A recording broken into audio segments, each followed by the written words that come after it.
Good morning and welcome to our webinar. I'm Dr. Mark Schwartz and I really appreciate you joining me. Okay, so for people who have background, what I want to do is to just start out by telling a little bit about my biases here.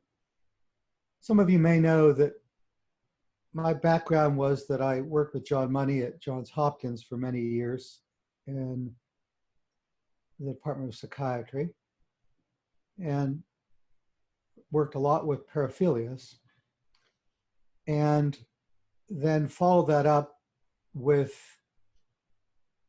working with Masters and Johnson for most of my career in the area of sex research and sex therapy. And then following that, I got very interested in trauma and opened up several inpatient trauma programs for PTSD. And then finally opened Castlewood, which was a specialty program for eating disorders. At this incarnation, I've moved out to Monterey and we run a partial hospitalization program for individuals with trauma, PTSD, eating disorders, and sexual compulsivity. Okay. This cybersex really is different because people are beginning at age 11 and it's getting hardwired into the brain. And, you know, working with sexual addiction has always been a really difficult problem to treat. But when it gets hardwired into the brain at a very young age, it becomes a matter of working with arousal reconditioning. And there are a lot of things that get cemented on top of that. So I think this is a very complex area.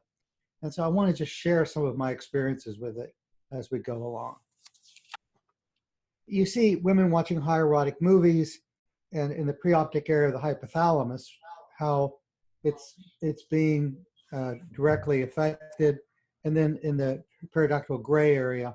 So it's really affecting the whole brain. So anyway, I don't want to get too heavily into this, but I thought in way of introduction, just to remind you that a lot of people think of this in psychotherapy as a psychological issue, but they don't really see it as a problem in the brain.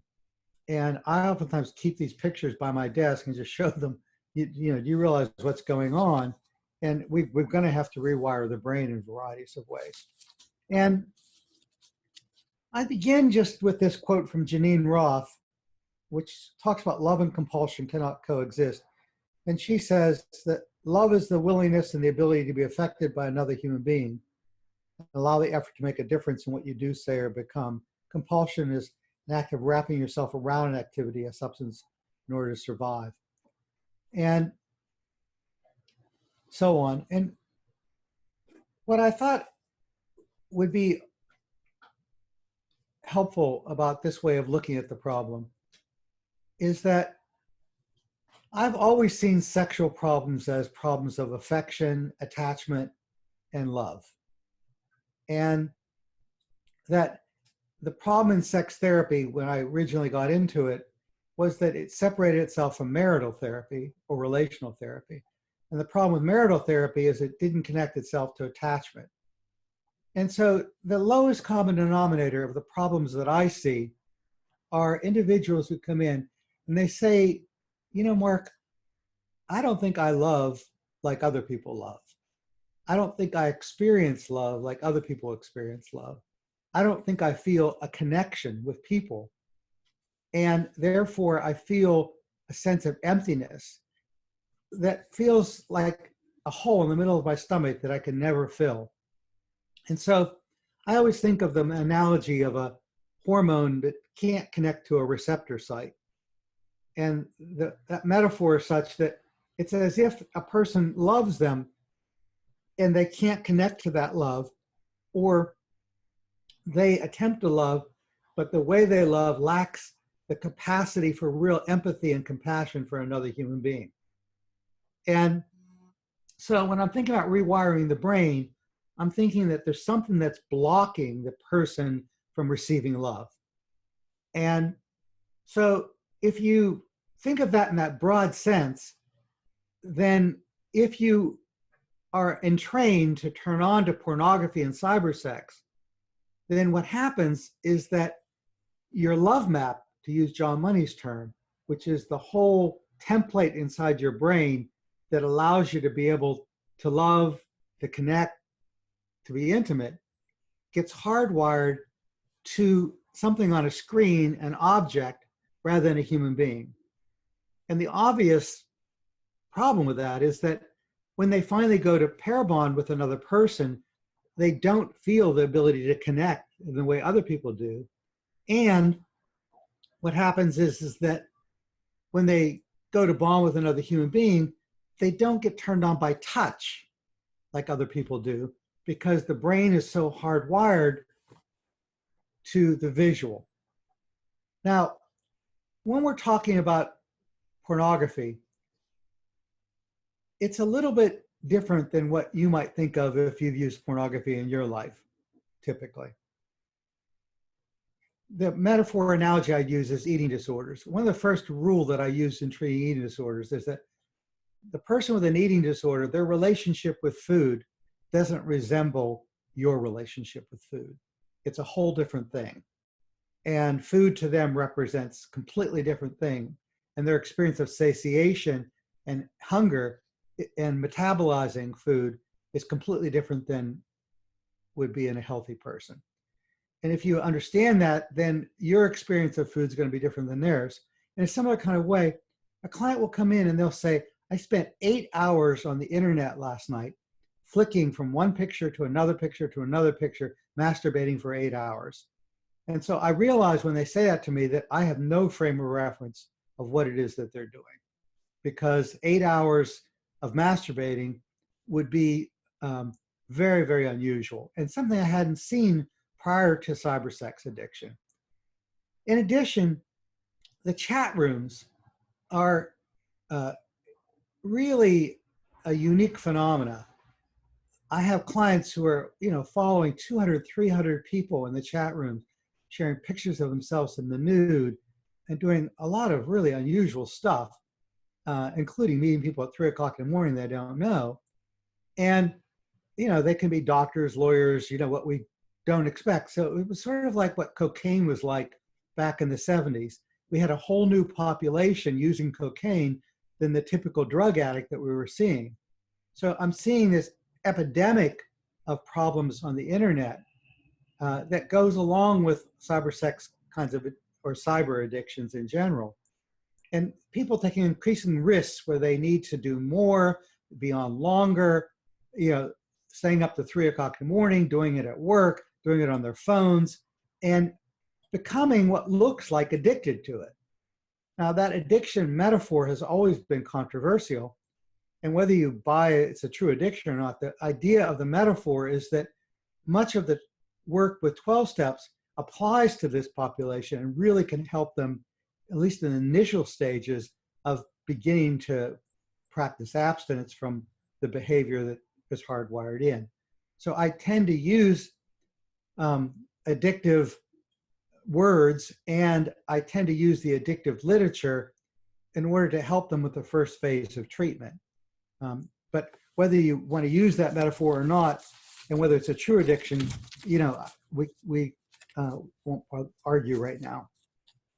All right, so let me just summarize what I've tried to say so far, which is that trying to talk about this in a uniform way is difficult because, one, that the individual are highly variable. If you start at age 11, the question is, why is it that you've become hooked on cybersex when other people aren't? And what is that subset of population looking like? Two is the reminder that women are now doing this with high proportions, and the vast majority of women we see have been sexually abused as compared to the number of men percentage-wise. So it's going to be a bit different phenomena for women than it's going to be for men. And then three is that superimposed over this oftentimes is a disorder of love and intimacy. And when you treat it, you're really treating the capacity to connect to other human beings as well as something in the sexual arena to be able to respond to physical touch. Okay, so that's my introduction. And what I want to do is talk about layers of treatment. When I'm working with sex addiction, sexual compulsivity, there's a whole variety of areas that I'm looking at. Number one is there complex trauma? Because with complex trauma, there's almost always affect regulation kinds of problems. And, you know, the trauma itself might result in repetition, compulsion, or reenactments in the classic Freudian discussion.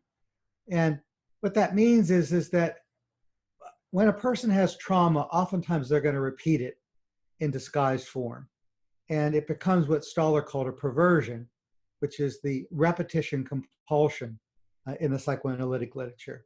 And so it's not uncommon for a woman who's been molested or raped to have imagery of rape or being held down or other violent images that get engrammed into their brain at these critical periods. And then the person requires that in order to be able to get aroused. And so we have to do something to break the repetition compulsion. And it would be no different in that case, for example, than let's say a woman who marries 3 alcoholic husbands when their dad was alcoholic. And the question is, why do they keep choosing that partner? And it leads us to the important factor that usually, even if a person begins cybersex at age 11 and then is now coming in at age 25, the partner they pick oftentimes is complementary to the repetition compulsion. And so you have the original problem from age 11, and now you have it compounded by the relational problem of often codependency of variety types. And oftentimes the partner that they've chosen will somehow be having a problem also. And so we oftentimes have to see him, her, and the couple. And we'll be talking about that as we go along. 3 is that we're going to be looking at secure attachment. And I've lectured before and will lecture today on how we assess secure attachment. And what I found in my research using the adult attachment interview from Mary Main is that 95% of the clients who present in my office have disorganized attachment. And so if that's true, then one goal of treatment is moving them from disorganized attachment to secure attachment. And we're able to do that with a variety of interventions. And I want to talk to you about that because I think that's necessary for them to be able to really receive love. 4th is emotional regulation. And, you know, at its lowest common denominator, the reason why cybersex addiction becomes hooked is that it is a form of affect regulation, meaning that when a person feels anxious, they turn to their mother and they get comforted and soothed, and that reduces their anxiety. And so most of us tend to think of the attachment system as the natural anxiolytic. And so your ability to turn for others for soothing and comfort allows your anxiety or fears to be able to be subsided. However, when you develop a cybersex addiction, or any addiction for that matter, what happens is that oftentimes there is not an opportunity for secure attachment. The person is left really with all this fear and anxiety. And the idea of that is that we want to take that person and be able to move them from turning to pornography in order to assuage their anxiety and turning to people in some way. And so that's the lowest common denominator, is developing a secure attachment and using people as a source of affect regulation. And I talk about that in my papers a good bit. Then next would be reconstructing the erotic template. And, you know, I've read a bunch of books on sex addiction. I thought maybe I would just show you. This is one by Patrick Carnes and Ken Adams, which is terrific. This is another one by Braun Harvey on treating out of control sexual behavior. There's a third one by Pat on In the Shadows of the Net. And there's another one by Maltz on pornography addiction.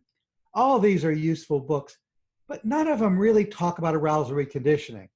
And in my early days, back with John Money, we had to work with pedophilia a great deal.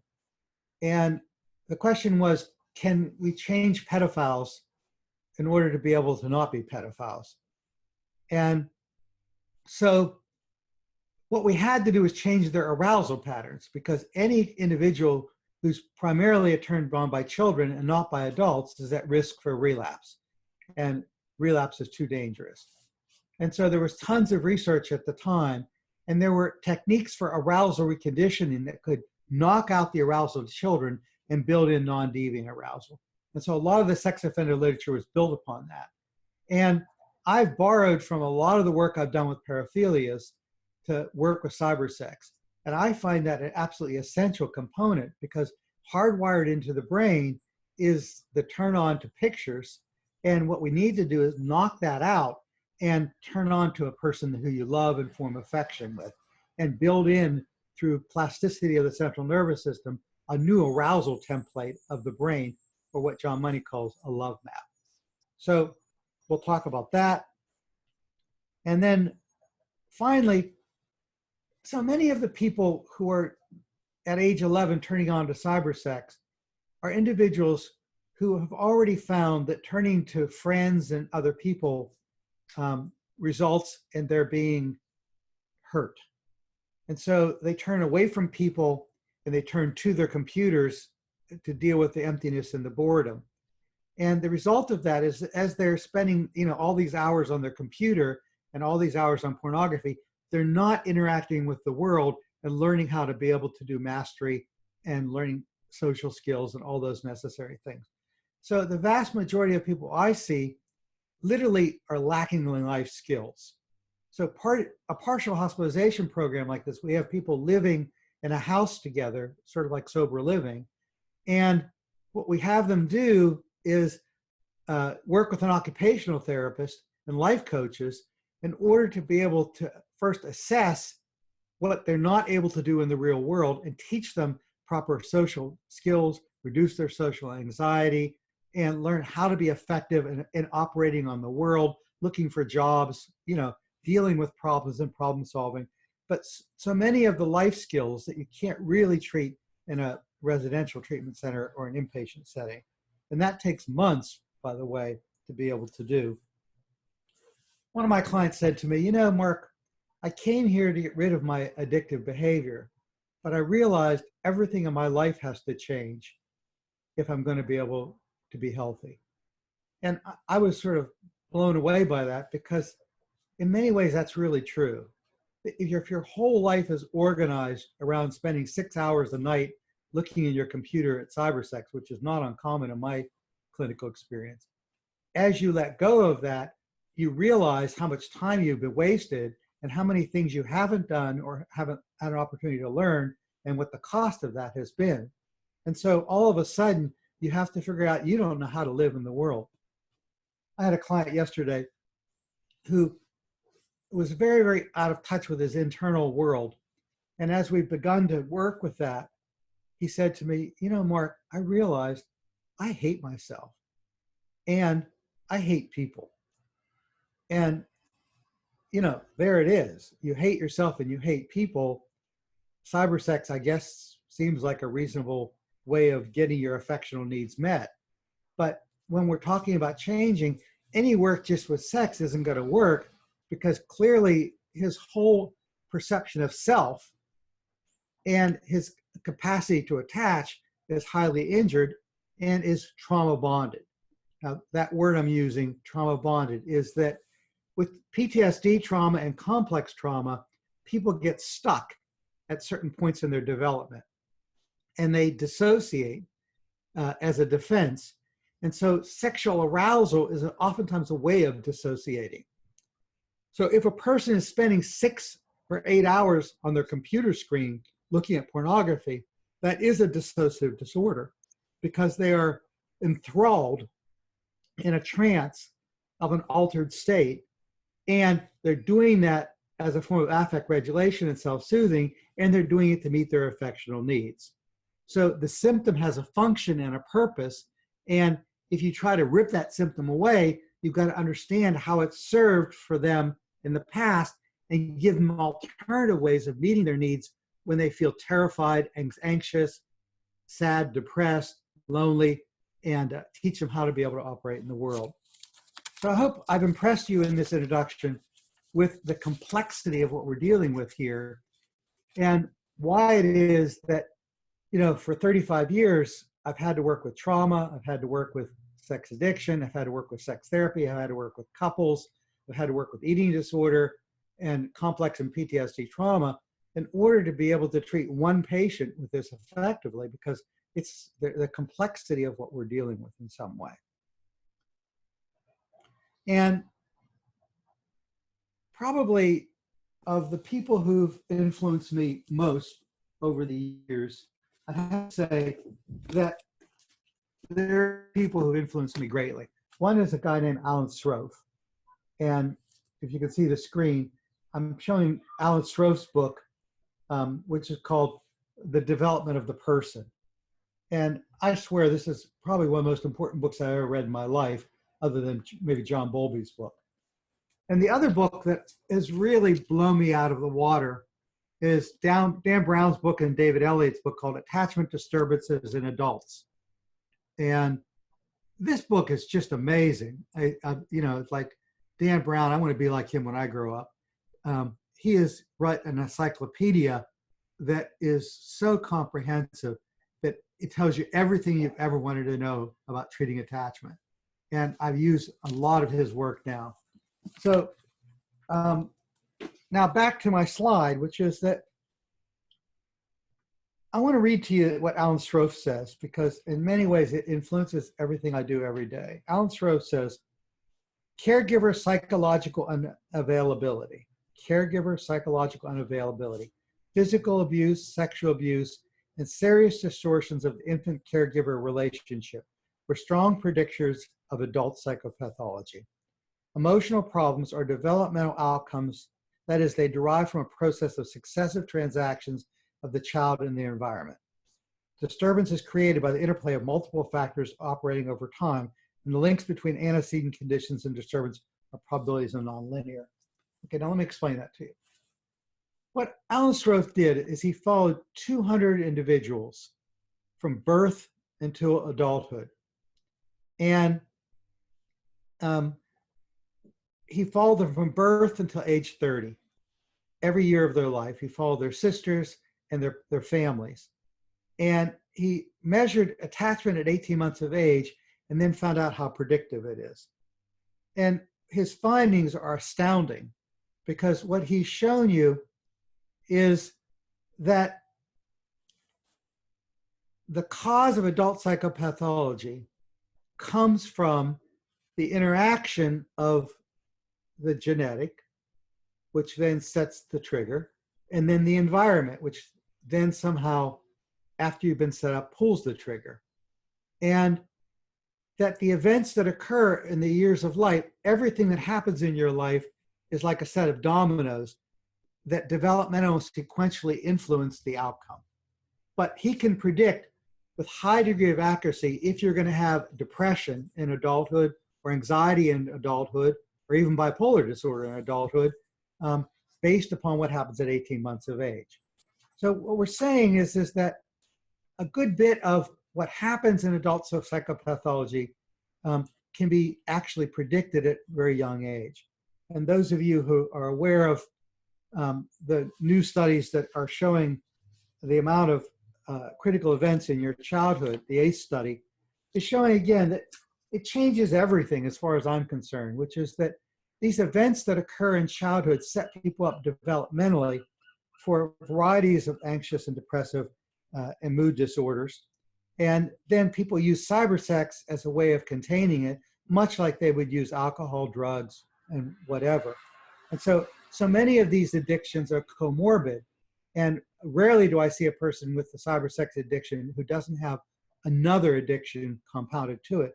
And as one goes down, another one comes up in certain ways.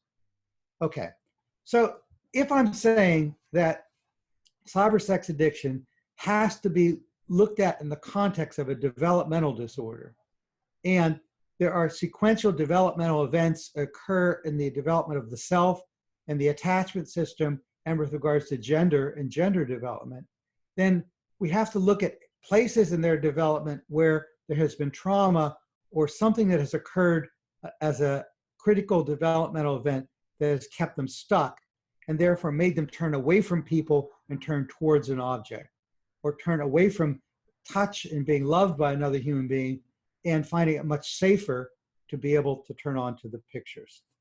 So I kind of set up this model of treatment.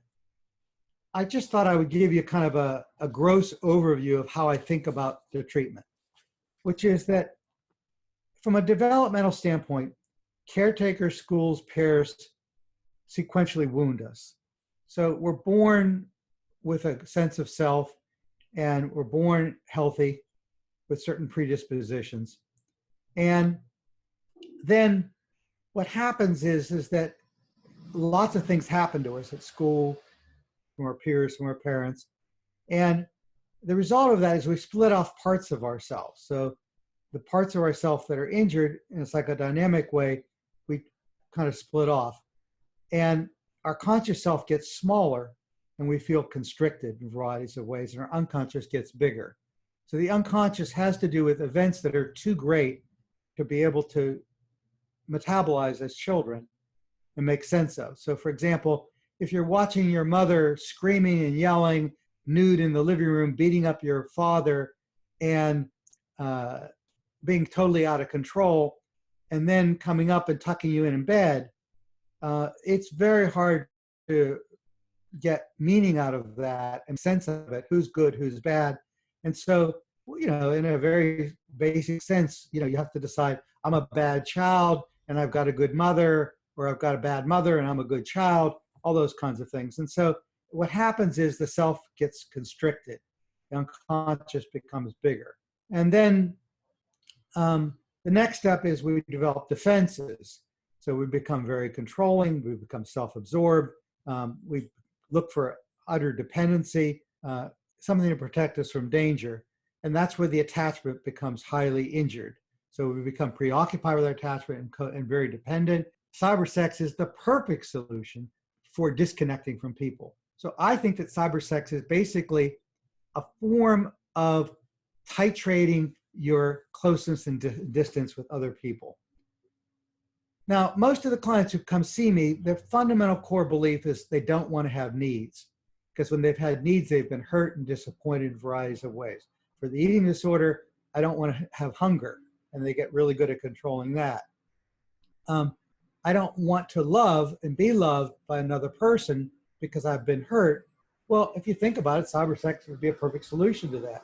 So I have people who get married and they turn to their cybersex almost in a conscious sort of way, because if their partner dumps them, then they still have their cybersex. So in many ways, it's like having an affair. And you're afraid that your partner is going to leave you, so you keep that there in some way. And of course, their partner recognizes that and feels it like an affair. And so a shroud of secrecy begins to implode that. Person becomes a liar, can't be trusted, the relationship gets infected. And you know, the statistics are that if you look at divorces last year, that high percentage of divorces were around this area of partners splitting up because one partner was using cybersex. So it's a very endemically high cause of divorce these days, and because it is so difficult to treat. And then people feel their emptiness by spending 8 hours a day on the web. They then hate themselves for doing it because they feel like a pervert, they feel like it's disgusting. Intolerance develops in the addictive model. You need more and more to get the same arousal. So before you know it, you're clicking for 8 hours. Before you know it, you're looking for weirder stuff. Before you know it, what turned you on before doesn't turn you on now. And the internet is perfect because you can get every kinky thing on earth. And every time you do that, there's a group of other people who are interested in the same kinky stuff. At one career, I was working with people who got turned on by having limbs amputated, what John Money would call amputanophilia, people who needed to have limbs amputated in order to get sexually aroused. Now that's pretty strange stuff, but they would get on the internet and they would find 100 other people who were amputanophiliacs, and they wanted to be amputanophiliacs and proud. And so they figured, oh, it's your judgment on them that is making them wrong, and we just need to accept that in some ways. And the internet has caused so many of these intimacy disorders become normative. And so people develop these elaborate rationalization systems that say, I'm not hurting anybody. If I want to do this to myself, please let me. It's my form of intimacy. And if I want to be married and be an epitenophiliac, who are you to judge me? Now, I don't get into that because they're only in my office because it's not working. And oftentimes their partners recognize that it's an intimacy disorder. They're being robbed of their capacity to connect, and they're robbing their partner of the capacity to connect.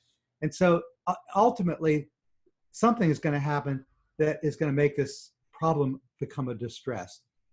And so one of the first stages of treatment of cybersex, phase one, is of course stopping your behavior and making a commitment to get rid of the instruments that are taking you there, and we're looking at rationalization and denial systems. And there's really clear sets of rationalizations and denial, and you have to attack those.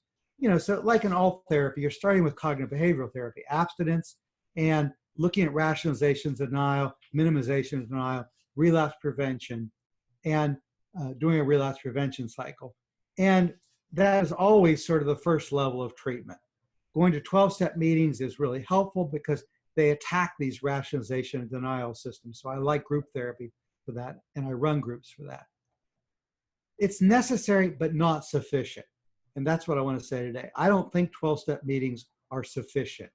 You're taking something away, but you're not replacing it.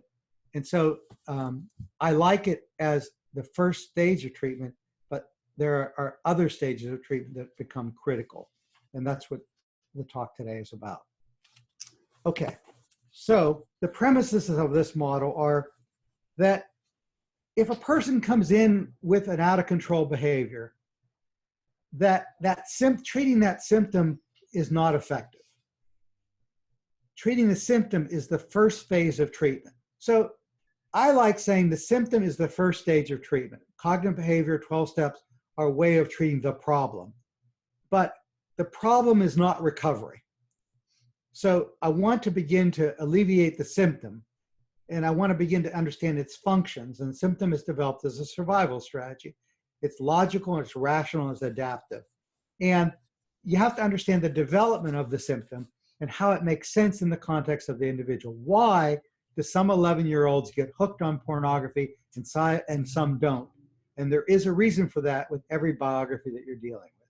So I want to know the etiology, and I want to know the developmental stance, and I want to look at the sequential developmental events. But I separate treating the symptom from recovery. Treating the symptom is the first phase of treatment. Recovery is a process that takes years. And if a person expects to come into me and get fixed, or expects to go to a 12-step meeting and get fixed, or their partner expects that in some ways, I want to educate them right from the very beginning that recovery is a longer-term process that's going to take years. And I want to give them a map of the stages of recovery. I want to map out the stages of recovery of addiction. Okay. Next, I want to begin to go in and understand their love map. And so many therapists who have not been trained in this don't recognize how to be able to, a person's going to say, is your pornography normal? And they'll say, oh yeah, it's normal pornography. And then you'll say, okay, so do you get turned on by heterosexual or homosexual, or both? Do you get turned on by twosomes or threesomes or foursomes? Well, maybe threesomes. Do you like same-sex? Yeah, I like same-sex. Are there ever animals? Yeah, sometimes there's animals. Do you like violence? Yeah, I do like tying them up in some ways. Do you like objects? Yeah, sometimes. And when you ask the question, before you get done with this, they say, God, you're really thorough. But before you know it, what you see is that there is the person, they've been lying all their lives. They're not going to just tell you. They're going to have to know you can listen to this stuff. You've heard it before, and that you're talking about it very matter-of-factly, and that when you hear that they're, they want to have a limb amputated, that you're not going to suddenly judge them or, be shocked or whatever. So I like to sort of thoroughly asking these questions and then breaking it down, because I need to know the full extent of the love map. And the love map will be a window into the trauma. What gets put in the computer comes out of the computer. And so if you see a person without a face holding you down, and you can't be orgasmic without them causing you pain, then you weren't born that way. Something had to happen in your development which hardwired that into your brain and made that the exclusive way you can get orgasmic. And you're unlikely to tell somebody about this early in the therapy unless they know how to ask the question. So I like thoroughly assessing the love map in some ways. Now, I've said to you so far that cybersex is a disorder of sexuality and sexual arousal. I've said to you that it's a disorder of attachment and connection and love. And now I'm adding to it that what we're dealing with here next is we're calling it a disorder of self. And the client will say something to you like, I don't know who I am, and I feel like I'm an imposter. I am a fraud. I have a false self. I present as a way of pleasing others. I'm compelled to be perfect in order to be okay. And I hate myself so much that I don't think anybody on earth could like me. That's a disorder of self.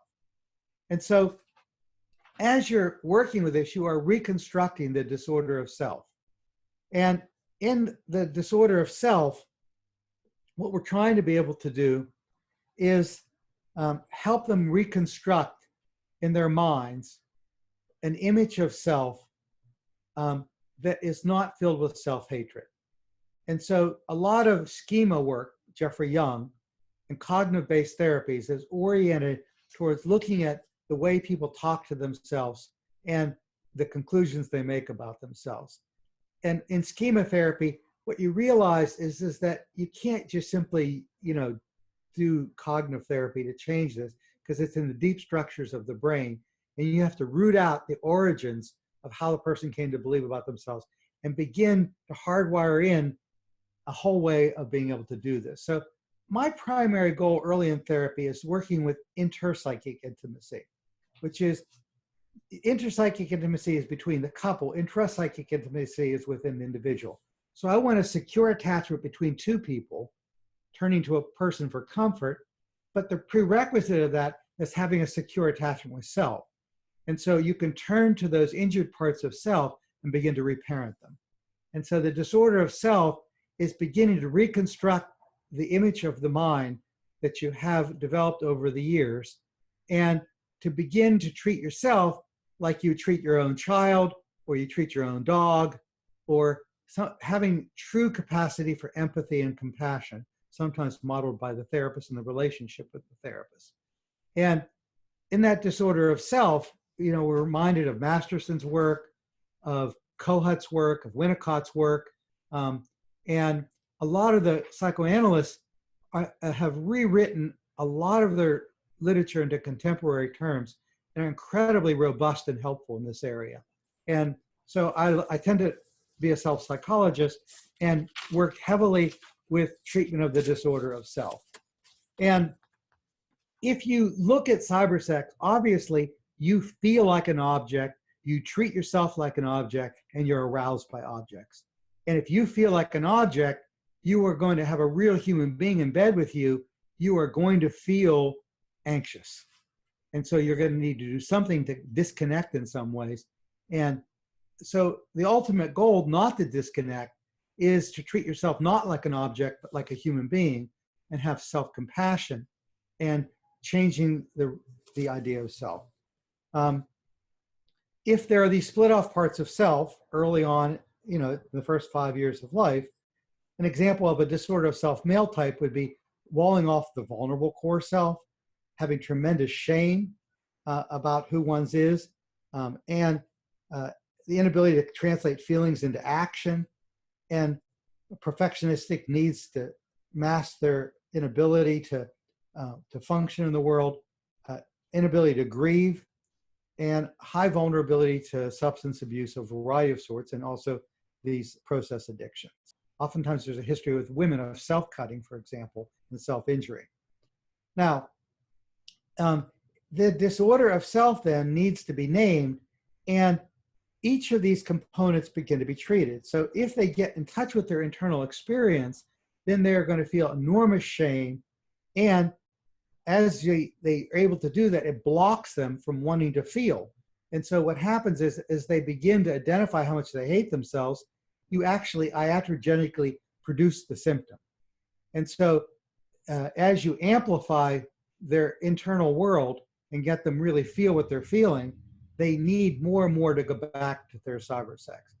And so as an outpatient therapist, I oftentimes found that if you do a lot of the intense work in your once a week sessions, you actually end up having a client relapse iatrogenically.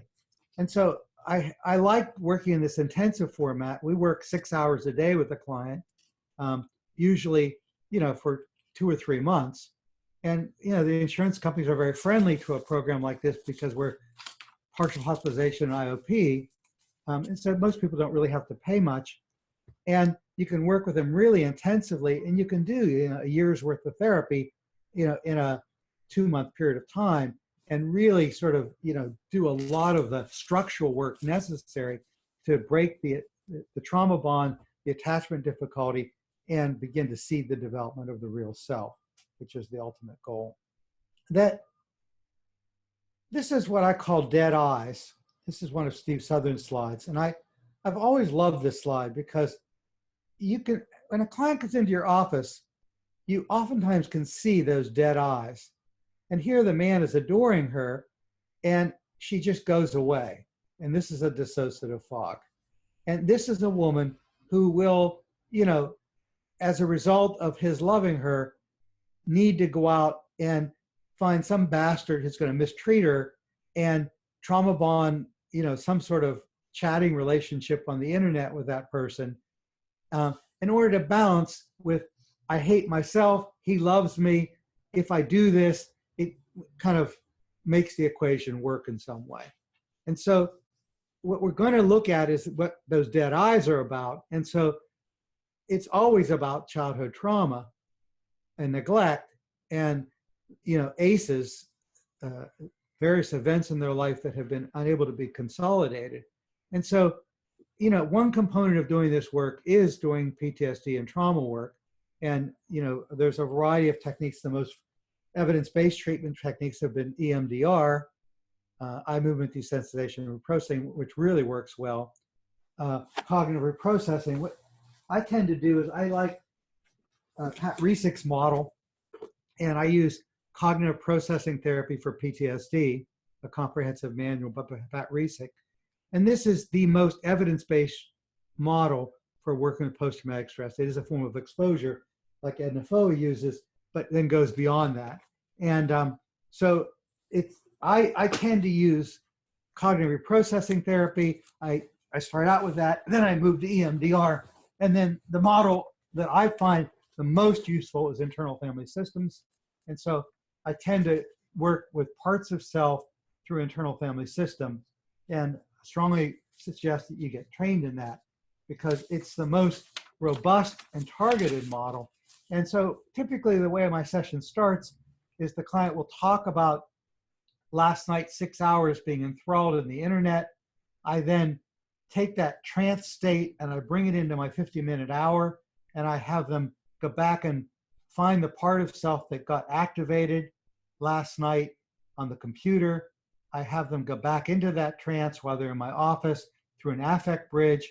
And as I begin to work with that in internal family systems, I have the person begin to talk about that affective experience and to begin to ask the part that is creating it more about what it wants us to know about itself and what's afraid what happened if it stops doing it.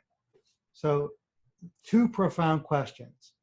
What do you want me to know about yourself? And what are you afraid would happen if you stopped doing it? If you ask those two questions out of the mouth of a babe, you will get more information in your assessment than you ever thought possible.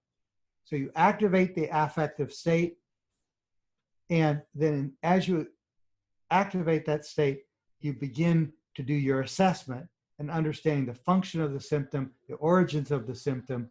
And the goal of that is to be able to begin to help that part protect the individual in another way.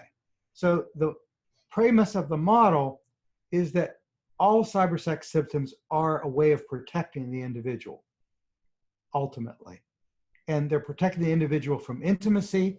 And what's wrong with intimacy is you get hurt, you get abandoned, you get devastated. And if your mom and dad leave you, ultimately you will die. And so there's the fear of death that comes between abandonment or engulfment. And so that becomes a function to prevent the person from dying. So I call that a disordered survival strategy. So I encourage people to get more schooled in dissociative theory because, you know, eating disorder, anorexia, bulimia, they're dissociative states. Cybersex, it's a dissociative state. And if you have any doubt, you know, walk into somebody who's, 6 hours on the internet or involved with following 220 people a day on their website or some other cybersex activity, and they are in an altered state. So what we know about dissociation is the follows, that the cause of dissociation in dissociative states is highly related to disorganized attachment. So Schwartz and Ngawa showed that if you take somebody who has disorganized attachment 18 months and you follow them up, as an adult, there's a high likelihood of dissociative disorder. So pathological dissociation is related to disorganized attachment. And then, so when dissociation prevails, there's a fragmentation of the self system, and there is a lack of internal integration. Parts of self become separated. And so you have a woman who presents herself as a high-functioning attorney who really wants to protect, women from being injured in varieties of ways, who then goes on the computer at night and invites people to abuse her in varieties of ways. You have priests and clergy who, save people during the day and are incredibly loving, who then molest children. The only way to explain that dissociative state is to understand that there are parts of self that are split off that kind of hijack the body, and they change into altered states. And the part of them that is doing the acting out behavior is separate from the part of them that present themselves as the mild-mannered attorney in some ways. And so the obvious solution to that has to be internal integration of injured parts. And so the way you treat disorganized attachment is you work with the fragmented personality and you begin to integrate these states in varieties of ways. What I show you there is that in the adult attachment interview that Mary Main devised, it's a brilliant instrument.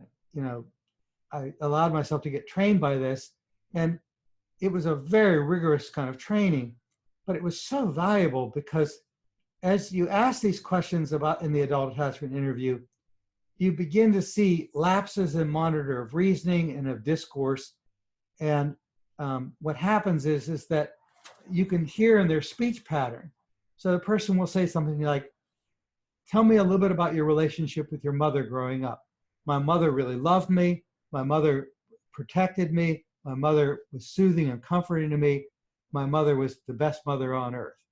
Okay, now tell me more stories that would help me understand that. Well, every day my mother would come home at 7 o'clock at night. She would go to her room and close the door. And did you talk to your mom about some of the problems you were having? No. Did you go into her room? No. Why did your mom go to her room? Because she was very depressed. And why did she go to her room? Because she was living with my father, who would physically abuse her. So you think that you had a loving relationship with your mother, and you think that she was always there for you, but you didn't see her and you didn't talk to her about what was going on. Is that right? Yeah. And what happens then is you can see that as the person talks to you, there's these huge contradictions in the conclusions they make and the experiences that they've had. That's disorganized attachment. So what Mary Main recognized was that you don't have to go back and ask yourself, are memories real or are they made up? Because all memory is basically developed over time through an individual's perception. Is, you don't know what really happened. You only know the way they're construed what happened. But you can tell from their discourse and their speech so much, and you can then diagnose disorganized attachment in adulthood. And then what I do is I have a group, and in my group therapy, what I do is I bring out these lack of integration in their dialogue, and I turn it over to the group and have the group work with them on beginning to accurately look at the events that have occurred in their lives and coming up with accurate conclusions, but not in the concept of blaming other people, but beginning to contextualize what happened, why it happened, how it happened, and what their conclusions were at the time, and what they need to rethink in terms of the present. So Dan Siegel, who's one of my heroes, and probably yours too, at UCLA, does a lot of work around the developing mind, and his books are magnificent. And he says it so succinctly: health is integration or linkage of differential parts and systematic wholeness that honors the differences between distinct parts.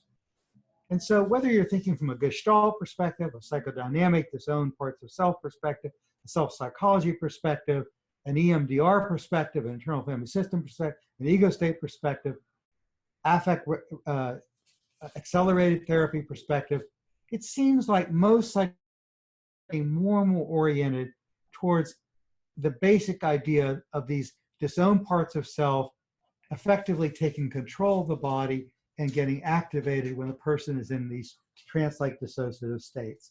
And the ultimate goal is internal integration so that a person is able to have an internal hardwired connection in the brain so that they have what is called metacognition. And the person who writes about this most articulately is Peter Fonagy. If you've not heard Peter Fonagy, he's probably the most articulate lecturer I've ever heard. And his books are magnificent. He's out of Maudsley in London. And he's an analyst, and he writes a lot about what he calls reflective function. And now the Menninger people have taken on and calling it mentalizing. And what it consists of is taking these experiences you've had in life and begin to reflect upon them. And so just to be clear, it's like you're looking at the event from an airplane looking down. So you can say, I used to think that I was a bad person, and I've come to realize that I concluded that I was a bad person based upon these events that have occurred in my childhood. And I realize now that that was an understandable conclusion at the time, but I know I'm not a bad person. And here are the reasons I'm not a bad person. Sometimes I have bad thoughts or bad feelings, but when I do, I try not to act upon them. And I try to act from the light part of self. Well, that's really good reflective functioning. And so Mary Main calls that fresh thinking. And fresh thinking is the ability to reflect upon the conclusions that you've made from your developmental experiences and rethink them. At Menninger, they call that plain old psychotherapy. And it's a beautiful way of saying that so much of what we do in psychotherapy is metacognition, which is beginning to reflect upon their conclusions and their experiences and coming up with new ones in some ways. So if you're able to do that, then out of that, you're going to begin to recognize that your cybersex behavior became a distorted survival strategy. That given the events that have occurred in your life, the conclusions that you made from it, and your anxiety and fear of other people and that they will hurt you, it was reasonable for you to run and hide and go into pornography or the website or your phone. And now at this phase of your life, you want to reclaim that which was stolen from you and learn how to begin to replace that with getting back involved with life and living, becoming a passionate individual, experiencing life fully and intensely, having fuller relationships with true connection. And the greatest joy of life is loving and being loved. And so that's what you deserve. One of the clients I saw who was an exhibitionist, you know, would talk to the other clients that I had in group, and he'd say, listen to this guy. I used to find myself aroused by exhibitionism, and I was really reluctant to let go of it. And what Mark told me was that he had something 1,000 times better to replace it. And what would be 1,000 times better is true love with another human being, where you can love and be loved.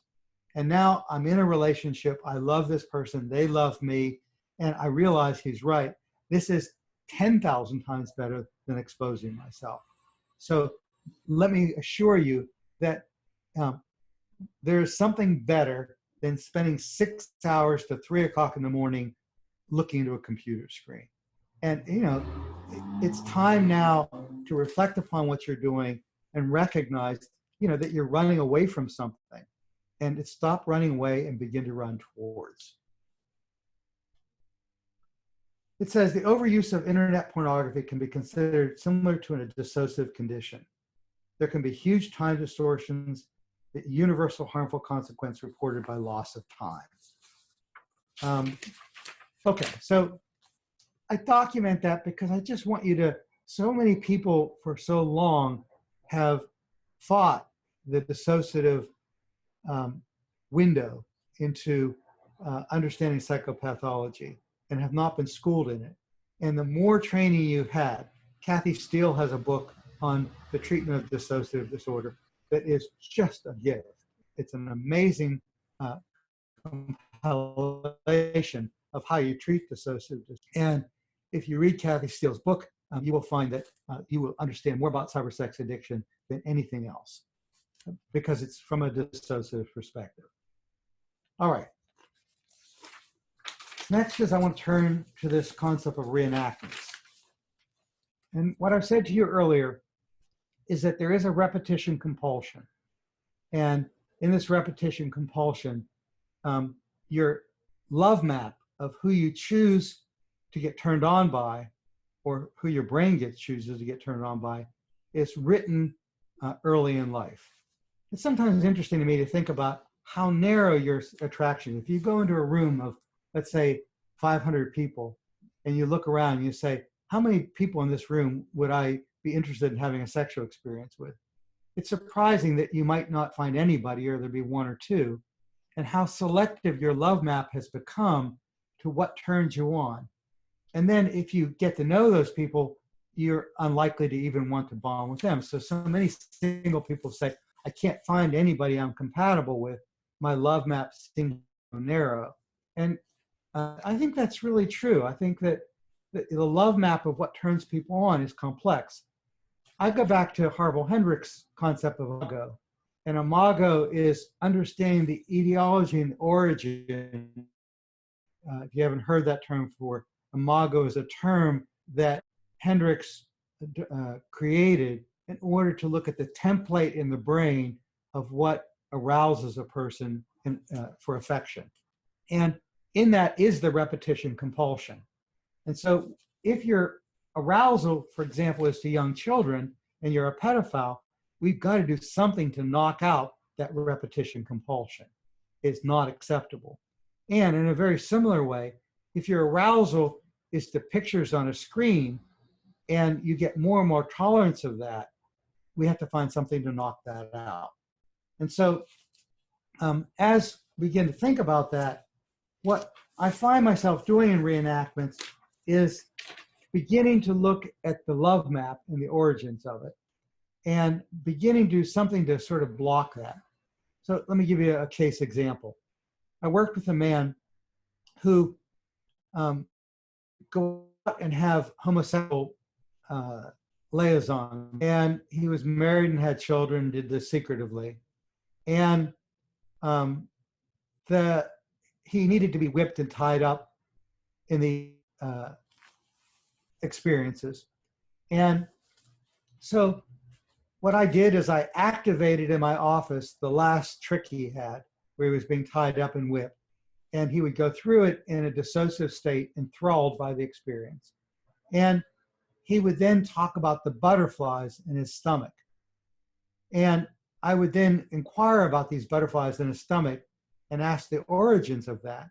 And as we did that, we went back to an experience where his father would molest him at night, and he would feel fear, but he would also feel loved. And so those wires got crossed, fear and love, and they got tied together. And they got experienced in a somatic way as butterflies in his stomach. And so he began to have this intoxication with the butterflies in his stomach. There you're seeing the somatic end of it. And so I then brought into consciousness, when he had the butterflies, the imagery of his father molesting him. And I tied together the tricks that he was having with his father molesting him, and I integrated those two ego states. And as that happened, he started to scream. He said, "No, no, I won't let you do that. I won't let you ruin this. No, I won't." And we stayed with it. And when we ended the session, he looked like a truck had run him over. And he said, "Oh my God, I get it now." And I brought into consciousness something that was unconscious. And in Adlerian sense, it's called spitting in the soup. Adler would talk about that. I took something that had been incredibly arousing and exciting, and by integrating the internal system, I then diluted it in some way by tying it back to the trauma and bringing what was unconscious into consciousness. Now, as that happened, believe it or not, this person stopped his tricking. And as I followed him up, when we began to work on his relationship with his wife, it turned the therapy around in a major sort of way. So using that as an example, I've got to do something to spit in the soup. I have to do something to help the person understand, the full magnitude of their intimacy disorder and the loss that they have. And so minimization and denial is like peeling an onion. There's minimization and denial of the lost time, of the way it's affected your life, how it's affected you as an individual, how it's affected your relationship, but then in a deeper sort of way, just the realization how it is a repetition of that which has happened to you in your life, which was most overwhelming, terrifying, and fearful in some ways. Now, in addition to that, oftentimes I begin now to do the arousal reconditioning. And so let's use as an example the violent love map concept.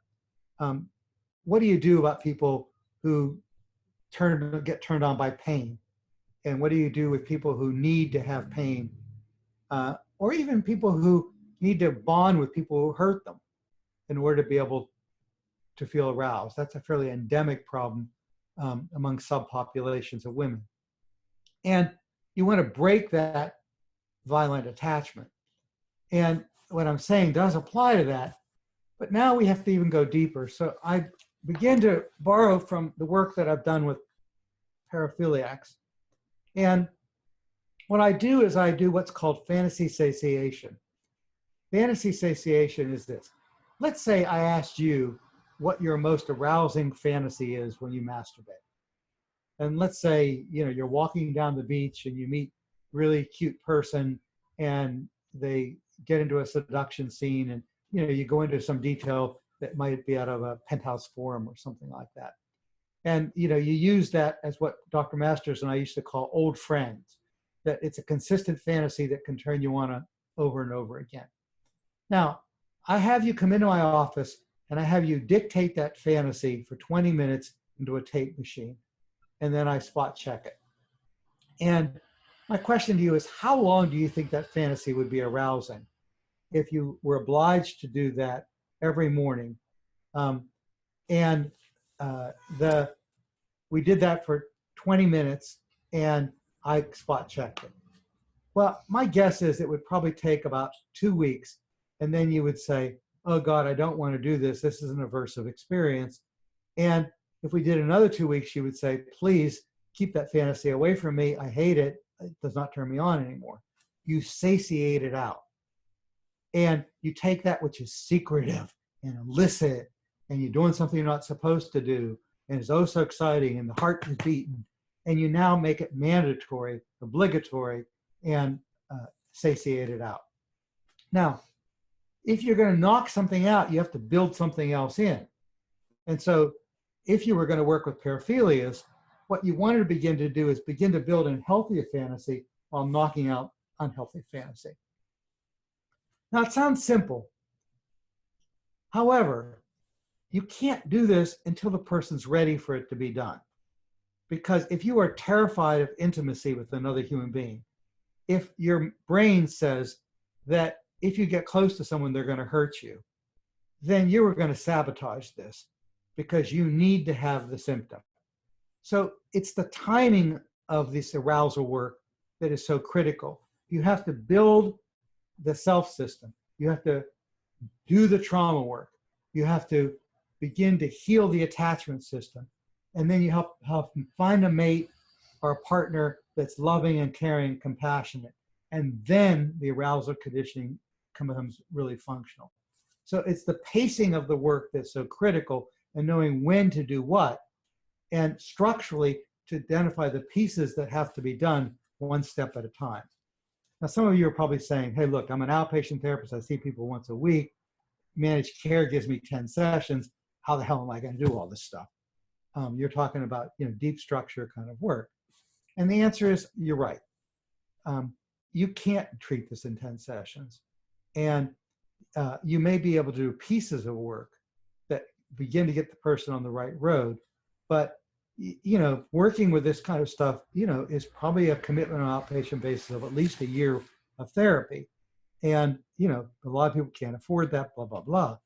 But nonetheless, if you draw out the map and help them begin to understand the pieces of the puzzle, sometimes they can do this sequentially, or they can come to an inpatient program or a partial hospitalization program like ours and work with it fairly intensively. All right. So as we're talking about attachment, I've said there are two types of attachment. There's avoidant attachment and there is preoccupied attachment.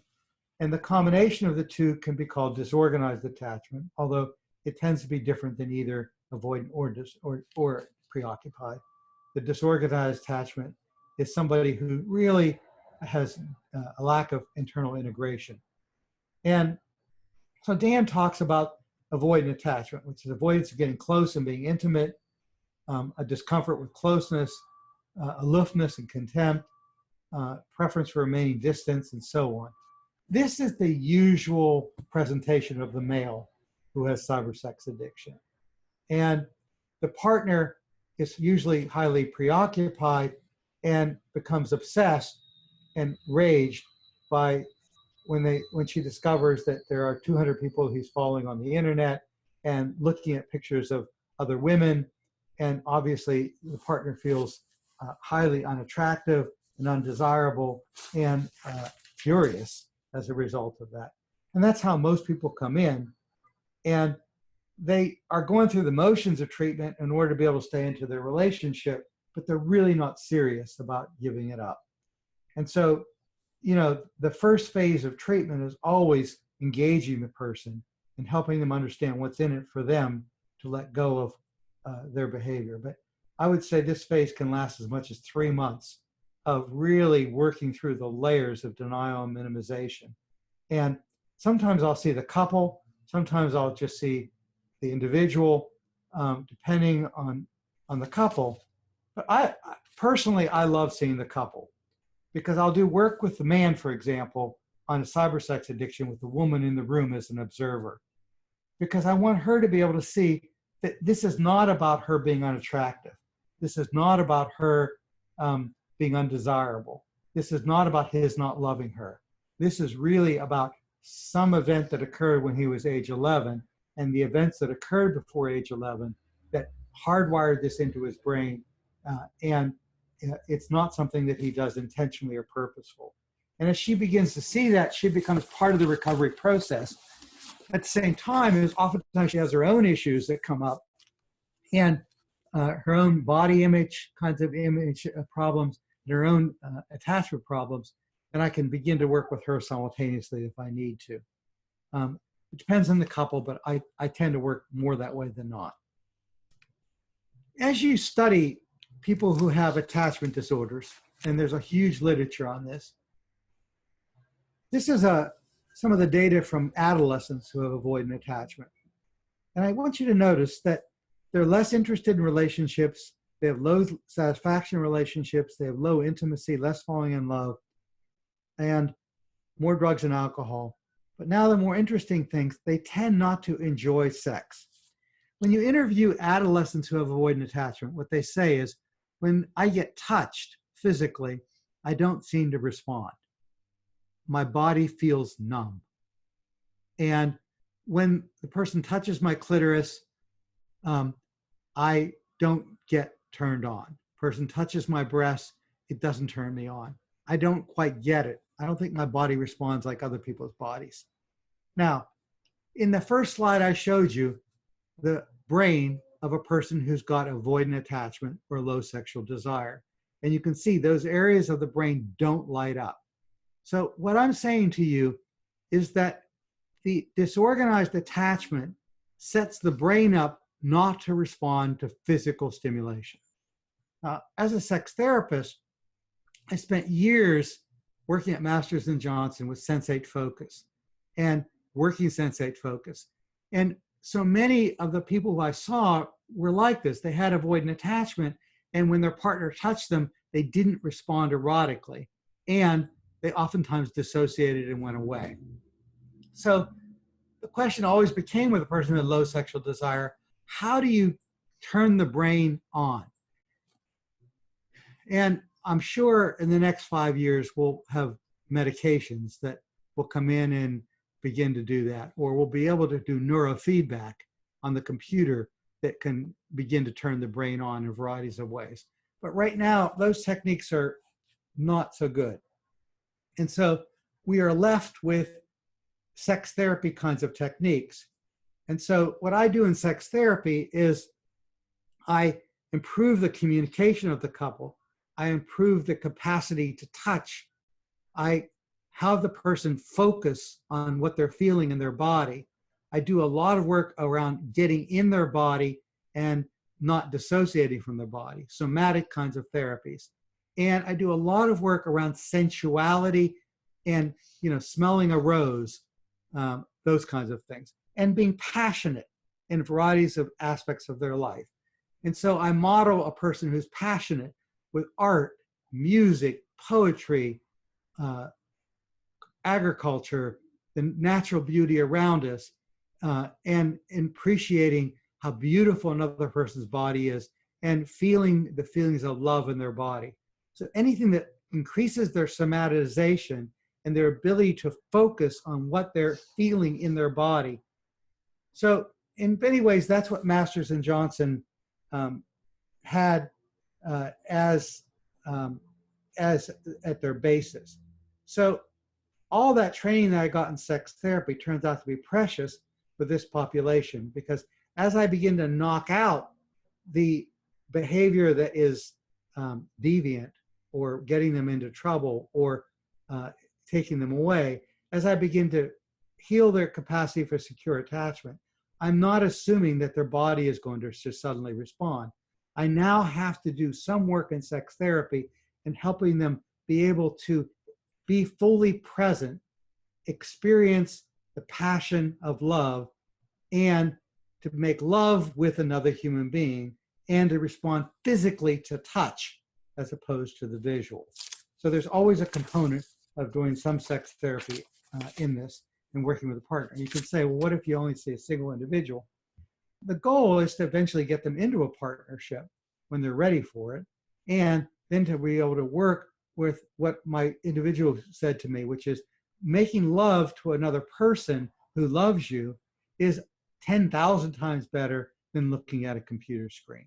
And in the end, that really cements the kinds of changes that you're getting in some ways. Now, many of you are probably asking, how do you change somebody who has disorganized attachment to have secure attachment? That is kind of a $50 million question, and there are a number of books written on it, Dan Brown's book being the best in my mind. And what he talks about is called the ideal parent paradigm. And I tend to use this a lot with individuals. And what he says is that an ideal parent has consistency, reliability, protects you, is attuned, soothing, and is delighted with your being. And this is really helpful because so many people think that they came from good homes and had healthy parenting. And we have to begin to define what is a secure attachment. And by looking at the ideal parent paradigm, you begin to look at some of the things you didn't have that you needed. Or if you're a parent yourself, some of the things that you're not providing to your own children that you need to be. And that begins to define what is secure attachment. And as you develop a secure attachment with self, the ideal is begin to treat yourself with kindness, warmth, and empathy, and become an ideal parent to yourself. And so, our model would be called a reparenting model, because what we're doing is we're trying to build internal secure attachment with the self. And these are the criteria of that.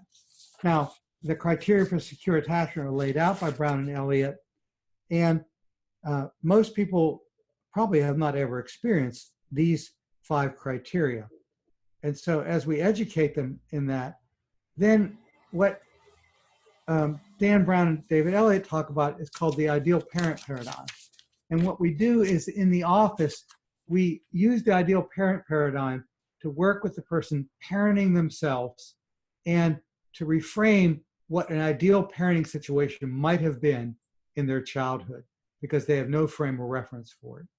And what we do is we begin in our office in the ideal parent paradigm to use fantasy to begin to teach a person how to attach to another human being.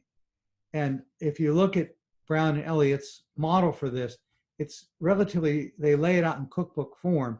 And this ideal parent paradigm is incredibly helpful in beginning to build secure attachment.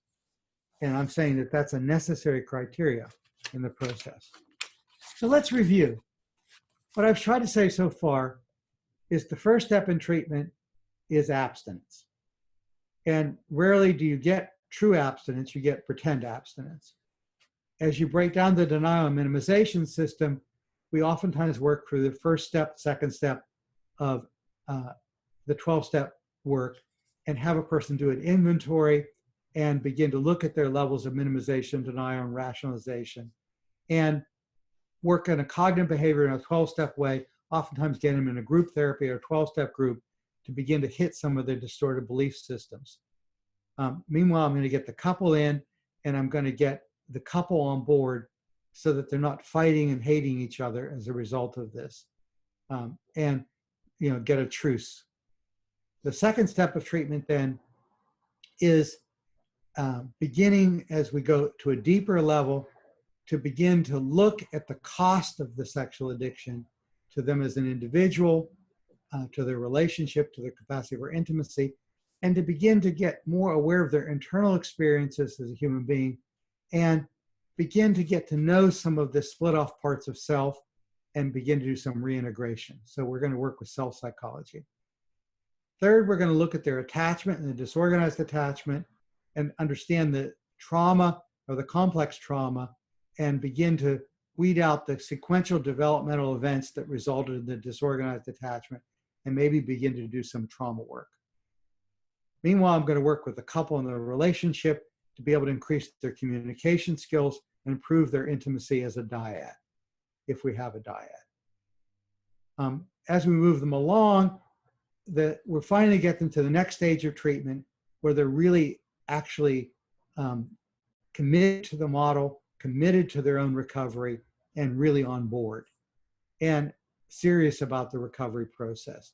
As we're able to do that, we're able to do more of the deeper work and break some of the trauma bond, begin to look at the reenactments and repetitions, and begin to work with their attachment system, do the ideal parent work, and begin to help them learn to develop a secure attachment with self and with other. At this point, we're going to begin to do the arousal reconditioning and begin to knock out some of the undesirable behavior and begin to build in the desirable behavior. And we satiate out the behaviors that are undesirable, and we begin to build in the capacity for true intimacy with others. Then we begin to work with the couple. We do relational work, improve the quality of their intimacy of their marriage, stop them from fighting, from conflict, from problem solving, and then do sensate focus and help them begin to be able to make love and really fully appreciate the process of being in their body, not dissociating, and being able to increase the stimulation to their brain so that they can move out of a hypoactive sexual desire. Hypersexual individuals become hyposexual whenever you get them into recovery. And the reason is because they've been bypassing their hyposexual state by imploding their brain with 6 hours or illicit, deviant stuff that causes the heart to beat, because they're trying to compensate for their low brain reaction to physical touch in varieties of ways. We have non-paraphiliac hypersexuality. This is from Steve Southern in his work. And we have compulsive masturbation to pornography, cybersex, telephone sex, adult entertainment venues. Oftentimes people spending zillions of dollars to pay for prostitutes, and finding that going to somehow a massage parlor and having masturbation, oftentimes they say that the person that's masturbating them, that they don't care what they look like, that they don't necessarily find them attractive, or the person might not have taken a shower, or the place might be filthy and dirty. And the question is, how can a person get turned on by a person at the other end? And it reminds me of my early work with John Money. He and I used to do research around what were called the glory holes, or what would happen at that time is men would stick their penises through a glory hole and have someone have oral sex with them on the other side. And I thought to myself, how could any human being do that? Don't you worry that the person on the other side, has a chainsaw, is going to cut it off, or something horrible like that? Or, what do you think the person on the other side looks like? Or how could that be a turn on? And what I didn't understand, again, trying to apply, healthy sexual standards to somebody who's unhealthy, is that a person goes into a dissociative fog. They're not interested in who's on the other side. They're not interested in how the other person on the other side looks. And the person who goes into the massage parlor, the person on the other side really doesn't exist as a person. They're an object, and it's a pure masturbatory experience. And it's hard to imagine that from a healthy perspective, but how dissociated do you have to be to have the capacity to do that? So Dr. Masters and I, when we did our study of that, we called those people bypassers. And bypassers are people who seem to be able to get sexually aroused without being able to have physical stimulation or visual stimulation. And bypassing is a truly dissociative experience. Now, how many healthy individuals bypass? Let's say you're making love to your partner, your husband or your wife, and you're in that bedroom, but in your mind, you go away. And you might be with another person, you might imagine yourself being whipped, you might whatever, but you have to go away. Why is that? Because you have an intimacy disorder. What is the intimacy disorder? You have to distance yourself from the person you're making love with in order to get turned on. Why would that be? Well, obviously, there's a certain amount of fear that comes with that level of connection that has to block you from that kind of arousal. So fantasy, all people say, is sexual fantasy good or bad?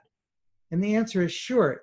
If fantasy increases your arousal to your partner, it's good. I use fantasy in sex therapy as a bridge to getting more involved with your partner, or overstimulating your brain so you get turned on to your partner. So you can use fantasy. So what I say is that it's not that the fantasy is good or bad, it's how the individual uses the fantasy. You want the fantasy to be used to bring you closer to your partner, not to distance yourself. So a lot of sex therapists say, it's okay to fantasize anything, fantasize whatever you want, no big deal. You know, people who comment on that is judgmental. If you imagine somebody holding you down and whipping you, more power to you. I don't agree. I think that it's important how you use fantasy. And if you need to have somebody whipping you or urinating on you or hurting you in some way, that's a trauma bond. And that trauma bond ultimately is depriving you of being able to love and connect and feel intimate with the person you're making love with. And so I want to be able to do something about that. And so I say going to a massage parlor and having somebody masturbate you who smells and who's not attractive, it's just a further down the dissociative continuum, and ability to turn yourself into an object and them into an object and be able to be aroused by that. And the cost to the individual is enormous. It's an addictive personality. It's a source of emptiness. And you are alone when you're with people. And you're disconnected and alone with the person that you love the most. And so my goal is not just for you to be able to be aroused in the bedroom with that person, but I want you to be able to fully experience the capacity to be intimate, to share your innermost self, to listen to their most innermost self, to feel empathy and compassion in that way. So I'm looking at this in a holistic kind of way. That what we see is that these process addictions go together. So up to 41 million people have internet addictions. 37 million people have compulsive sexual behavior. 26 million have food addictions. 9 million have gambling addictions. And Dr. Southern and I have looked at this, and what we find is that, for example, binge eating disorder clients, as many as 75% of them have sexual addictions. And they're oftentimes cybersex or, you know, internet kinds of connect. So usually when you think about this, you know, if it's not hard enough to treat the sexual problem, add to it that these individuals are, as you knock one addiction down, another one usually goes up. So as you knock out some of the sexual addiction, they're going to start binging more. If you knock out the binging, oftentimes they'll start drinking.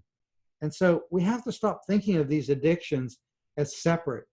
But if you are in the area of treating alcohol addictions, you are in the area of treating sex addiction. If you're in the area of treating sex addictions, you are in the area of treating eating disorder. And so you can't just rely on, you know, refer them down the line, because as you're working with one, you're iatrogenically increasing the cause of the other. And we have to begin to see the lens of multiple addictions. And we are not properly assessing for one when we're treating the other. But if you know that pathognomonic of the disorder is a multiple addictive realm, usually a person has more than one addiction.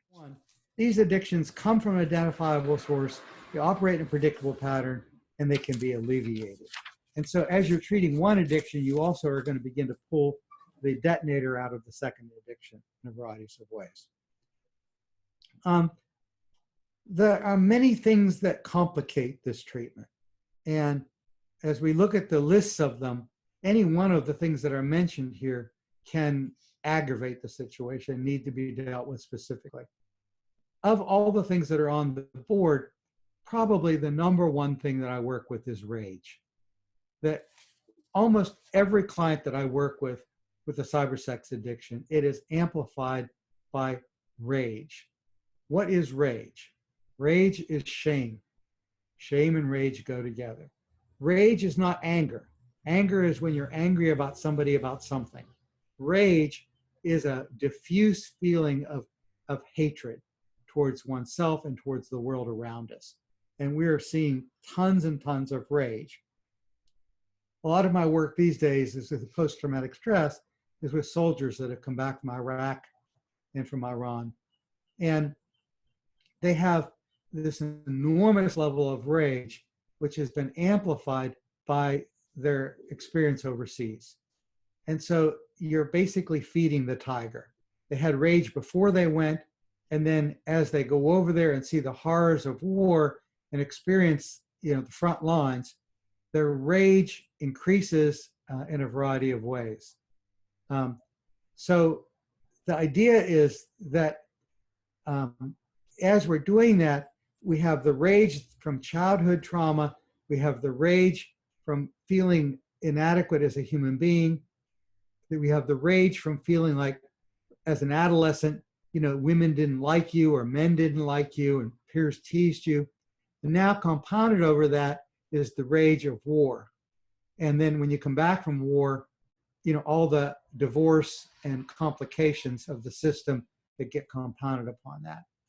So, just when you were thinking, oh God, this is impossible to treat, I don't know if I can do all this, let me add to it that now we have a further problem of post-traumatic stress and rage. And so if rage then is amplified by cybersex, what happens is Stoller in his psychoanalytic would talk about perversion, which is that perversion is the erotic form of rage. And what happens is that the post-traumatic stress gets transformed into releasing itself through eroticism. And so it's a disguised form of hatred of oneself and others. And that's what's embedded in so many of these cybersex addictions. And so if you're going to do that, you're going to have to do something about the rage and the rage work in some ways. It might be embedded in everything that I've talked about today, because as you do trauma work, you're always doing work around rage. But the important thing to remember with rage is that it's important that the person get in touch with rage and turn it into anger. Anger is where you're angry at somebody about something, somebody who hurt you, and begin to direct your anger at the people who hurt you rather than at the whole human race and at yourself. And so it's, as you do trauma work and you're directing the anger towards the source, there can be layers and layers and layers of this.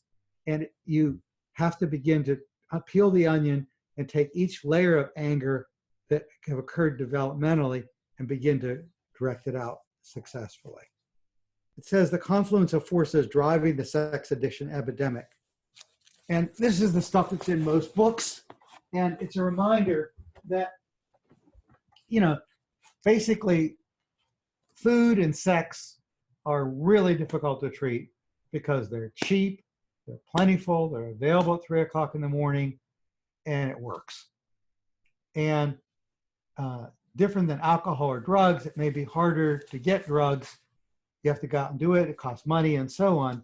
Whereas this stuff is so easily available and it's illicit, it's exciting. But the other thing about it is that it taps into the biological life force. For a lot of people, eating is related to feeling loved. And so if the family sits around the table at night and talks, they feel like they're loved. And so eating gets tied into that nurturance of the primary attachment figure. Well, sex similarly can be a form of intimacy. And if you can't have real sex with a real person, then imagining sex becomes a way of feeling that. And so what I always say is taken from the work that have been done in prisons. And what they say is that people need love like they need oxygen. And we need love in a similar kind of way. And so what occurs is that if you're deprived of oxygen, you're going to realize how much you need it in order to survive because you asphyxiate yourself. Well, human beings need love like they need oxygen. If you can't get love from a direct source, a parent, a lover, a friend, then you have to get your love in any disguised form you can.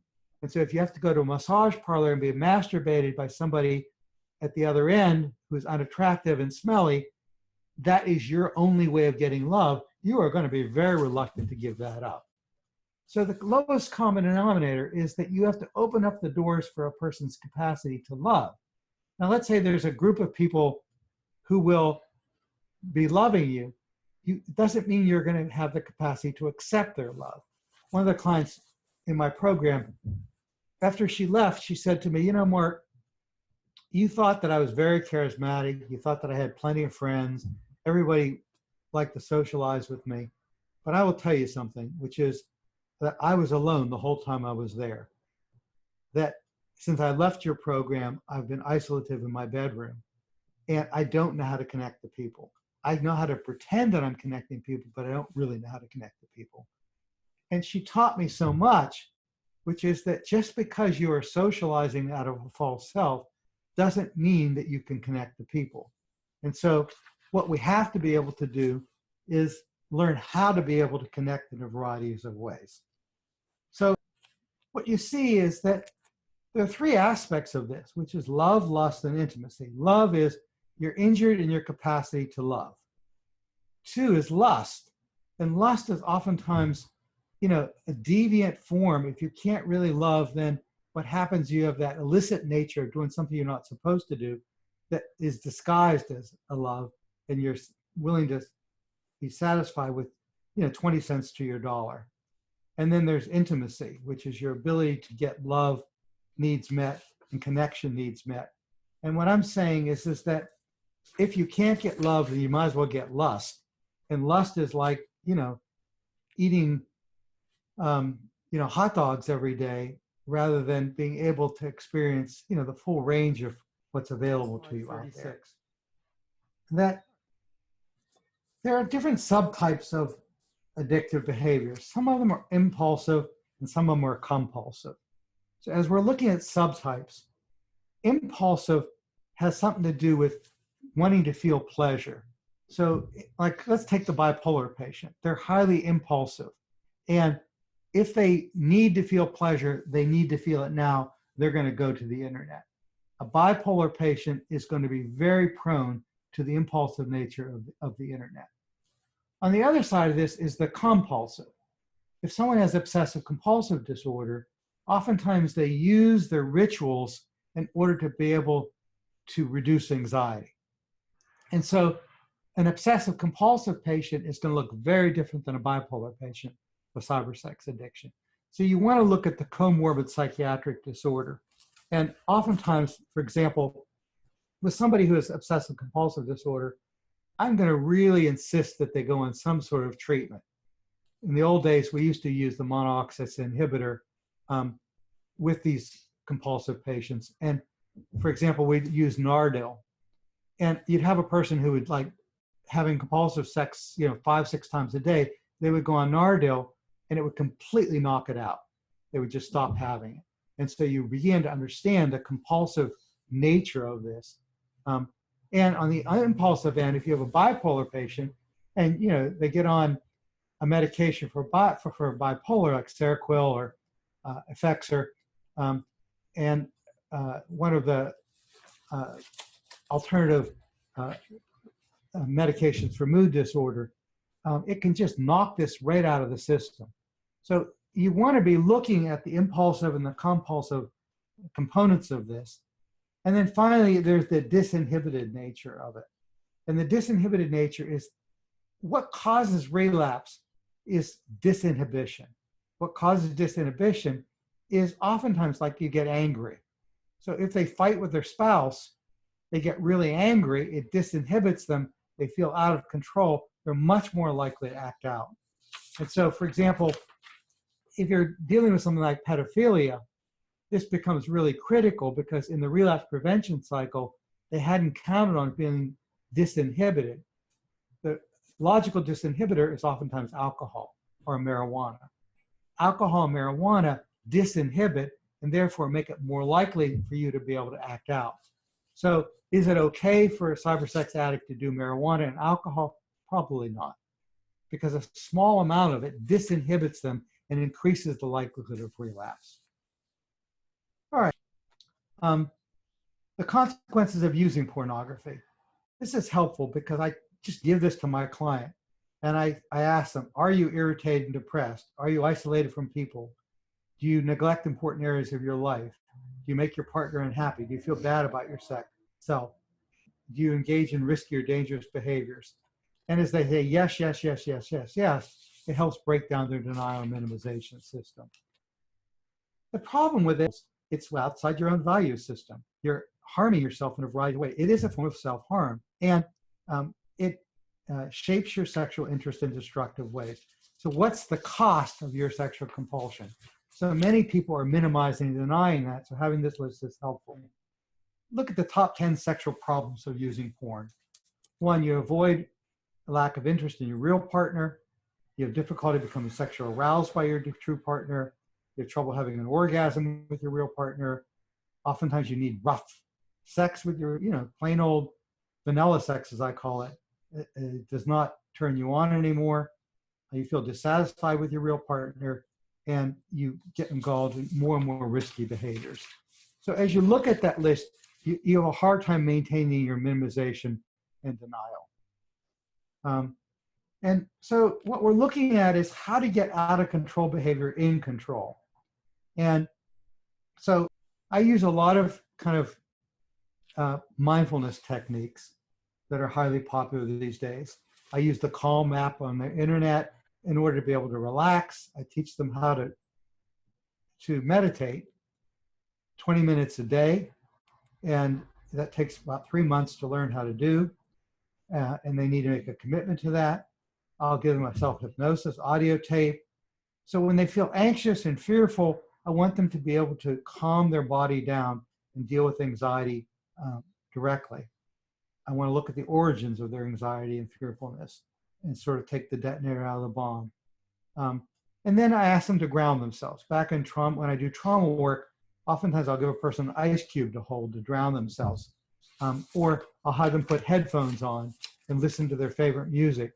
And it just blows their thoughts out of their head. And so I'm very fond of these techniques. I teach them, at night, at 11 o'clock at night when you're at high risk, I want you to meditate. I want you to put your headphones on. I give them alternative coping responses to deal with high-risk situations in a relapse prevention cycle.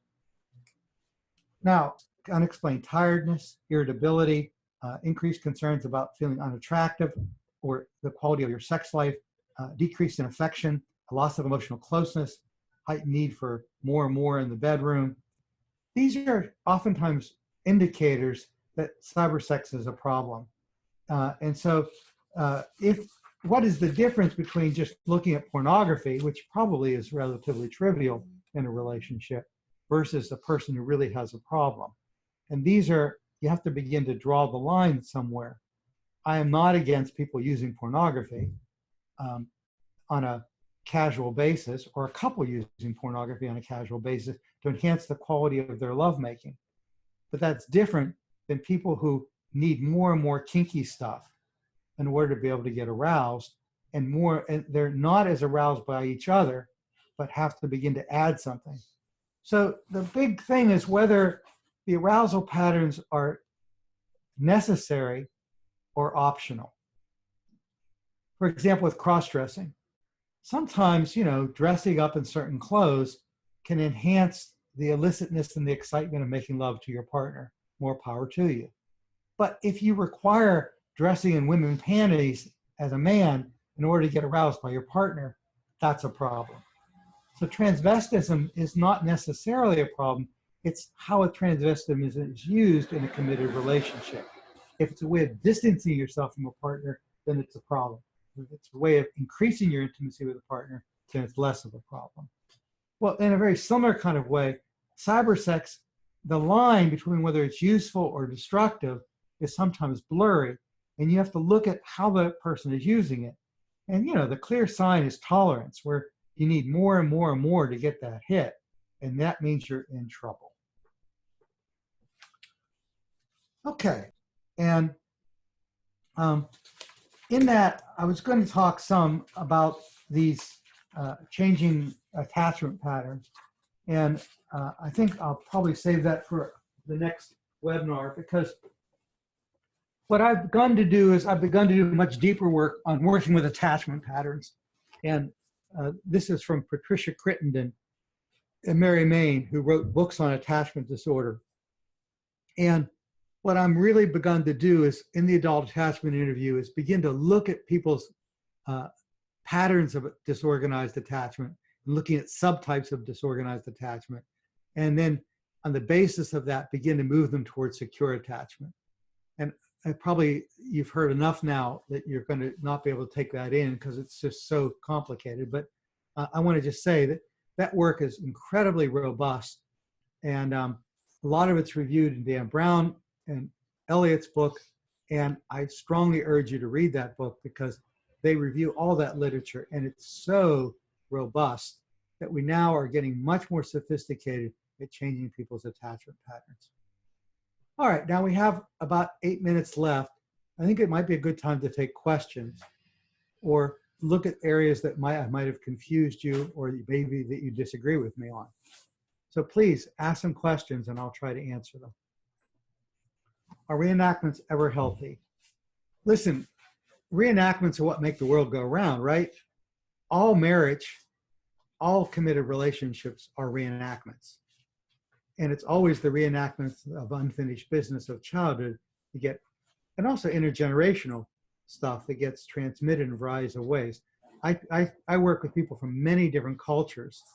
And so I see reenactments as culturally based. And yes, they're part of all love maps. So yeah, I guess it's healthy. But there's unhealthy and a healthy part of it in some ways. And so, you know, to me, love is a verb. And the way you love people, you recreate either all the good stuff or all the bad stuff. And if a relationship is beginning to have problems, then you have to begin to look at those reenactments and how. But I think that, you know, if you want to understand attachment disorders, it goes something like this. The very best thing you can do if you have avoidant, preoccupied, or disorganized attachment to change your attachment pattern is what? The answer is fall in love with somebody who's securely attached. If you do that, your attachment patterns will change spontaneously. So in a similar kind of way, if you can find a healthy partner and you move into that relationships, those reenactments are going to come into your consciousness. You're going to see yourself doing destructive things and you're going to be able to stop it. So people have what are called core relational conflicts. And oftentimes those core relational conflicts cause you to have the same problems in all of your relationships with people. And bringing that core relational conflict into consciousness, you can begin to see how you're repeating and reenacting it and be able to stop it. Well, I know that's a confusing answer, but the answer is probably they are healthy, but oftentimes they can get in the way. If you want to reach me, you can reach me at Harmony Place. I'm eminently available, and I'd be glad to be a consult to you in any of your work that you're doing. I'd love to get to know some of your work, and if some of your work is similar to mine, articles that have somehow influenced you, I can send you articles that have influenced me. So I'd love to have your colleagueship. Any other questions? How do you create an affect bridge with someone who doesn't remember? Yeah, well, an affect bridge is that you bring up the last trick, so to speak. A trick is an illicit activity. And so if they were on the internet or they were chatting with somebody who is, if they sent a picture to someone in the nude, you take them back to the trance. And when they get into the trance, they're enthralled and they're in an altered affective state. As you do that, you then do an affect bridge and be able to follow that. Now you're saying, what if the person doesn't remember the trauma? Well, the door into the trauma is always the symptom. The person comes in with depression, anxiety, compulsive behavior, eating disorder. I call the symptom a gift. And when they come in with their last relapse, it's a door for me to walk in. And if I follow that door, it'll take me right back to what happened. Their anxiety will take them right back to what happened. Their depression will take them right back. The symptom always has a function. If you take the symptom, you make it big inside your office. Revivify it is the word. And then follow the affect that's embedded in the trance. It will always take you back to what happened in the origin in some ways. EMDR, IFS, affect accelerated psychotherapy, Gestalt work, psychodrama, all those are basically new age techniques that allow you to do this in a time-limited kind of therapy. One other book I want to turn you all on to while I have a moment is called The Wild Edge of Sorrow by Francis Weller. And you know how you find a book every once in a while that just blows you out of the water? This is a book about grief. And it's so helpful because really there is an element in all psychotherapy which is grief oriented. For the cybersex addict, to let go of their cybersex addiction is a loss. And they have to grieve that loss. I know it sounds peculiar, but there's almost a romantic attachment between them and their addiction.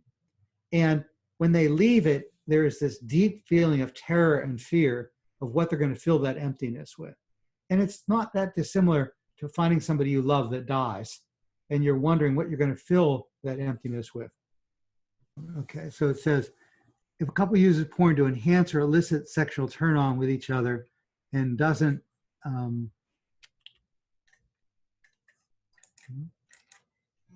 okay. If a couple uses porn to enhance or elicit sexual turn on with each other, doesn't that indicate there's an issue that there's turn offness that needs to be addressed? In other words, why do they need it? Or isn't it a bypass to underlying turn offness? That's a good question. I don't know. I always find that if you eat steak and potatoes every night, you might get tired of steak and potatoes. So you might want to put a little béarnaise sauce on it. So, what's wrong with a little béarnaise sauce? Or what it is changing your diet? So if you're married to someone for 50 years, it may be that, some degree of it gets satiated. So if you want to add a little bit of illicitness by, putting panties on, more power to you. When you iatrogenically induce the symptom, how do you contain it before they leave? That's a great question. What I'm going to do is that if I move them into the high-risk situation of the lapse or the relapse, what I need to be able to do before they leave the session is some sort of grounding and containment. So when you do trauma work, what you do is you teach the person how to ground and contain themselves before you do the trauma work. And so, for example, if you're going to be talking to me about a rape, I need to have some way when you leave the office that the talking about the rape, you're able to go back to work or take care of your children. And if you are in an altered state and you're horrified, you might go home and hurt yourself. So that would be unacceptable. And so it's necessary when you're doing trauma work to teach people containment and grounding. And so you teach them how to take something out and put it away. Take something out and put it away. Basically, when you're doing this work, you're doing trauma work. And in some other kind of way, you have to show them that you can take it out and put it away. You say, well, what if they can't do that? Well, your clients are virtuosos in dissociation. That's why they have this problem. So dissociative individuals all can learn how to take something out and put it away. They've done it all their life. And so you just use what they've done dysfunctionally in order to help them. It says, I found that when doing an intake, I'll get more authentic answer, honest answer. If I ask, when was the last time, as opposed to, do you have this symptom? Do you feel this is an effective technique? Yeah, it's great. I like that. It's a great technique.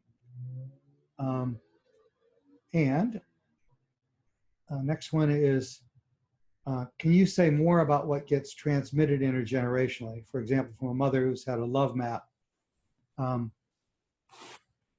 that impacts her son on the preteen years. The intergenerational transmission is quite critical. And the intergenerational transmission would be something like this. When I treat eating disorders, I have, let's say, 10 anorexic patients on my unit. 3 of them have grandmothers who were Holocaust survivors. Now, is there a coincidence that the grandchild has anorexia and the grandmother was starved to death? The answer is no, it's not a coincidence. Question, how does the grandmother's trauma get transmitted to the grandchild? Answer, the right question is, how does it not get transmitted? It always gets transmitted. If you look at the grandchildren of Vietnam vets, the number of psychiatric problems they have is double to triple the general population. There is intergenerational transmission of psychopathology. How that gets transmitted is unique to the individual, but it doesn't take much to delineate that whole process.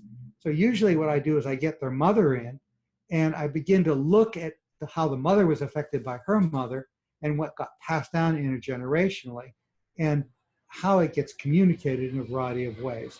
But in the end, there's got to be a technique to give the trauma back to the person who experienced it.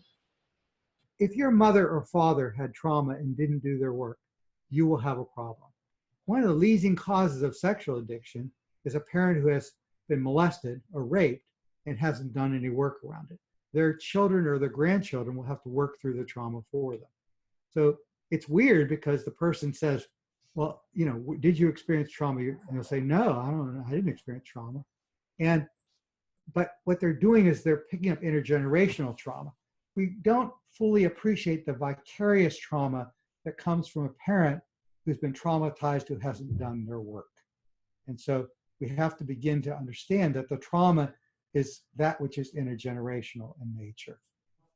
I want to thank you all for attending, and I would enjoy answering some of your questions one-on-one. If you send them in to my email, I'll be glad to answer them. But until next time, thank you very much for attending. And if you have a client who needs help, send them to us in Monterey. There's a beautiful ocean here, or come visit us yourself. Thank you. Bye-bye.